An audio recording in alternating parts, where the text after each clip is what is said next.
Hello foodies, আসসালামু আলাইকুম। Welcome back to my page Ubaisha daily lifestyle. আজকে আপনাদের জন্য চিকেনের একটা রেসিপি নিয়ে হাজির হলাম। তো চলুন দেখে নিই রেসিপিটা তৈরি করতে আমাদের কী কী উপকরণ লাগছে। তো ফার্স্ট টাইম এখানে কিছু চিকেন ছোটো ছোটো স্লাইস করে কেটে সুন্দর মতো ধুয়ে নিছি।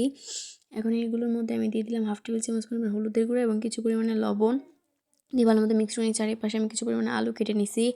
আর এই পাশে একটা কড়াই আমি কিছু পরিমাণে তেল দিয়ে ওইটা গরম করে নিয়ে তারপর এটার মধ্যে প্রত্যেক চিকেনগুলো যে কটা চিকেন আমি রাখছিলাম ওগুলো সব দিয়ে ভালো মতো ভেজে নিতে হবে। তো এই তো আমার এই পাশে আমি চিকেনগুলো ভেজে নিচ্ছি। যখন হালকা একটু ভাজা হয়ে যাবে তো ওই পর্যায়ে নামিয়ে ফেলে হবে, বেশি ভাজতে হবে না। তো আমার চিকেনগুলো ভাজা শেষ প্রায়। আর এই পাশে আমি একটা কড়াইয়ে কিছু পরিমাণে যে চিকেনের তেলগুলো বেঁচে গেছিলো ওইটা দিয়ে এখানে একটু পেঁয়াজ বাটা এবং মরিচ বাটা দিয়ে ভালো মতো মিক্স করে নিচ্ছি।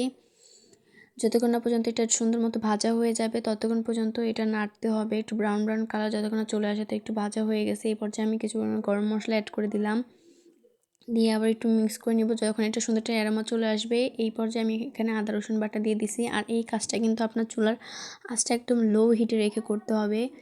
এখন এই পর্যায়ে আমি কিছু পরিমাণে টমেটো দিয়ে দিছি যাতে একটু টমেটোগুলো গলে যায় এবং টক টক একটা ফ্লেভার এসে খেতে যাতে মজা লাগে। তো আমার সবগুলো ভাজা হয়ে গেছে। এই পর্যায়ে আমি কিছু পানি দিতেছি, দেখছেন এখনই কত সুন্দর লাগতেছে তরকারি কালারটা।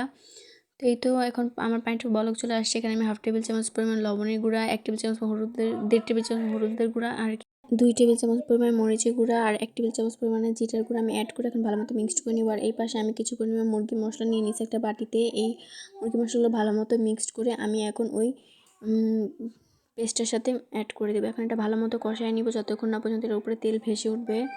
তো আমার তরকারিটা কষানো শেষ। এই পর্যায়ে আমি এখানে আলু দিয়ে নিয়েছি। আগে যেহেতু আমার মাংসটা আমি ভেজে নিয়েছিলাম, আলুটা ভাজা হয়নি, তার কারণে আগে আলুটা দিয়ে আমি এগুলো কষায় নিব। তো আলুটা হালকা হালকা সিদ্ধ হয়ে আসবে এই পর্যায়ে আমি চিকেনগুলো এখানে অ্যাড করে দিছি।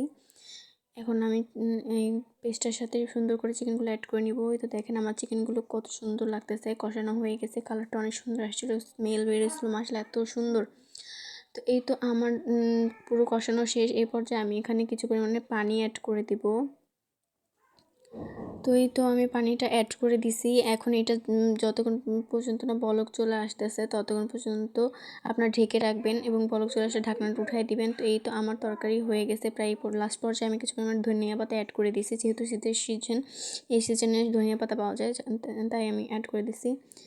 তো এই তো আমার তরকারি প্রায় হয়ে গেছে। এই তো দেখেন আমার তরকারি ফাইনাল লুক কতই আমি লাগতেছে। আজকে ভিডিও বিষয়ে ভালো থাকবেন। আল্লাহ হাফেজ।